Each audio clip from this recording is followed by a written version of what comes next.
All right, gang. In studio, I have one of my favorite people I'm excited to introduce you to, Miss Kristi Huber with the United Way of Cast Clay. Good morning, Kristi. Good morning. It is so good to be here. Thanks for making me smile. Oh, bless your energy. We have been caffeinated all morning long, and we just had the conversation of soda water and bubbly flavored water versus coffee. And I'm of the water generation. Oh, no. And I am steeped in the coffee generation. I love coffee. I love everything. I can smell right now, Kristi.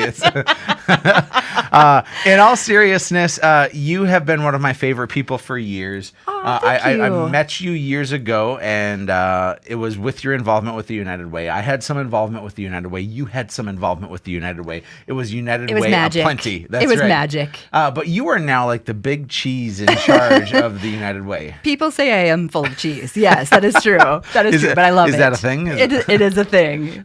So for folks who don't know of the United Way, give us the rundown. What does the United Way do? How long has it been around? Who do you serve? You know, we have been in the community for decades.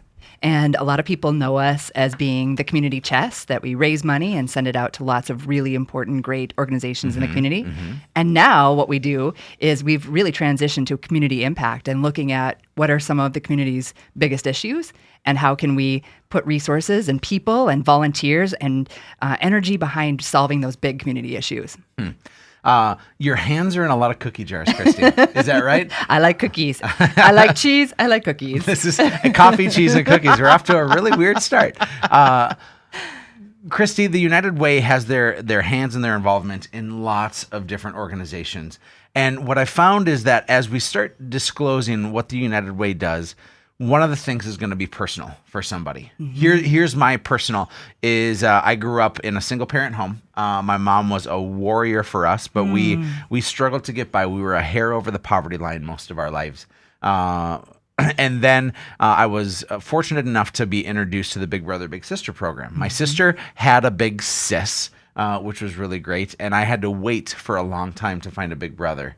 Had one for a very short period of time, but I remember the impact that had on me. And the Big Brother, Big Sister program through the village is one of the great many things that the United Way supports. That's right. Now, my wife now is a teacher. Yes. And my wife teaches at a local elementary school. And she tells me all the time of the percentage of kids that she has on free and reduced lunches. Yeah, it's right? amazing. Mm-hmm. It is. I think people in the community would be really surprised if they knew the total number of families. It's extraordinary. Some schools is north of 50%, isn't that? Some schools it's north of 90%. Oh my gosh. Yeah. So, our work, and I'm so glad that you're a part of this, Eric, because, you're our campaign chair this year for the community. So you are the head community cheerleader for this year, and you're just doing a great job. And we're really grateful because your personal connection, like you said, really is what it's about. Interestingly, I actually started in the community as a big sister. You did. And that's how I got introduced to United Way, because I found out that United Way does support the Big Brother, Big Sister program. I was big for my little Amber. We met when she was 9, and I stayed with her until she was a senior in high school, and she graduated from Woodrow Wilson. I'm so proud of her. She's doing great things in the community here now. She graduated from MSUM, and you have your fingerprints all over that, Kristi. My gosh, I love it. I love what mentorship can do. I'm just a big proponent of that. But our working in the community with United Way, we've got 4 areas that we focus on: reducing hunger and homelessness, preparing children to succeed in school and in life, and helping people live independently. So looking at mental health, especially for kids, and then also helping families lift themselves out of poverty. That's really near and dear to my heart, because that's where we see transformation happen, not just for the mom and the dad, but also for the kids, that they see that there's a different path going forward. Now, the wild thing is this, Kristi, is if people are saying that they care about one of those issues, or they maybe will even have a broad brush statement saying, none of that personally affects me.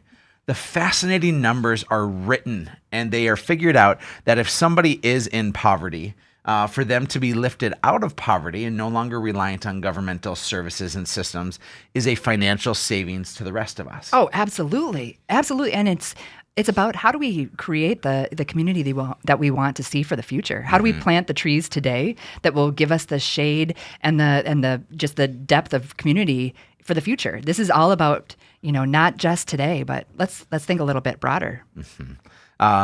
I've been a proponent of the United Way for years. And again, you shared that I get to serve as the campaign chair this year. One of my favorite things that's coming up is, of course, bison season with football. Yes. And we have good old Hatch Cash up on the So up on the much board. fun. Every time So much fun. So expensive. It's so much fun because the bison have been dominant. And every time they've scored a touchdown at a home game, we've donated as Hatch Realty and my wife, Emily, we've donated $500 to the United Way. We're so grateful. And it's so fun. You didn't know that I actually go into the locker room to get everybody just like super pumped up before the game because I just tell them, how many touchdowns can we get today, right? Aren't they turned off by your coffee breath? They didn't say anything about that. Kristi, right now, this weekend, we are in the midst of maybe the coolest thing that the United Way does. What's happening right now? It's the school supply drive. And we have just been so busy working with over 500 volunteers to help pack over 6,000 backpacks in the community. 6,000 backpacks. Yeah. What does that mean? What does that do? And why in the world do 6,000 kids need backpacks? It goes back to that stat that you and I talked about earlier in just how many families are on free and reduced lunch and how many families in our community are struggling. And these aren't families that are simply taking advantage of the system. I No. mean, there's always going to be outliers, for right? Sure. Yeah, and that's always somebody's question. Like, how do you ensure that isn't the case?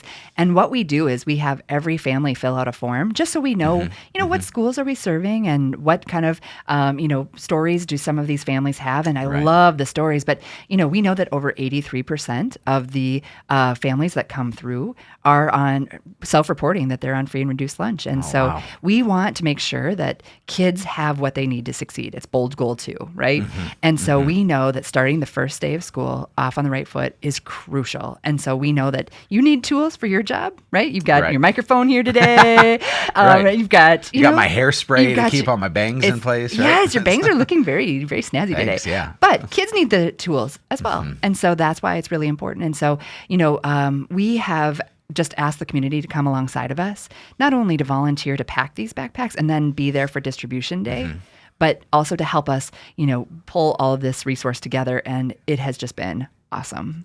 Here's what I've learned, Kristi. And again, those of you just tuning in, Kristi Huber with the United Way. And we're talking about the school supply drive happening this weekend. Saturday was a crazy day at the Fargo Dome. Tuesday is the last and final day. People usually, not everyone, but most people have a heart to give. They have a desire to be charitable, and they have a desire to be philanthropic, and they don't know how. Yeah. Quite often, people just need to be asked. I think of this. If I get a kid knocking on my door selling whatever it is, and I have no desire for it ever, if I'm on a keto diet and I don't want to eat any cookies forever and ever, if a kid comes to my door selling cookies, I'm going to buy all those cookies. And the reason why is because I've now been shown a way to impact the life of a kid. Totally. Right? And have some cookies. I wish I would have known you when I was a campfire girl because I would have come over several times when I was selling campfire candy. I'm a sucker. You're a sucker. Yeah, but no, I think what you're saying is so true. And one of the things you were talking about how Hatch Realty does social media and how you lead the way in social media. And one of the things that we did this year to make it really easy for people is we challenged our Women United leadership team to just go out and post about the school supply drive and then tag people and just say, hey, I'm going to donate $20. $20 equals one backpack for school supplies for kids. Wow. Okay. And I'm going to do it. Would you do it? And so I tagged 100 people because that's all that my friends at Facebook would let me tag. And we, over the course of just a couple of days, we had over 111 people that just stepped up and said, yeah, and over $5,000 of support. And so many people said, hey, just thanks for making it easy. Thanks for making this something that I can get behind and making it just clickable. And so, I think that that's really... It goes to what you were talking about before about how do you engage people and, let people know that this is something that we need them to be a part of. So I think that's awesome. Yeah.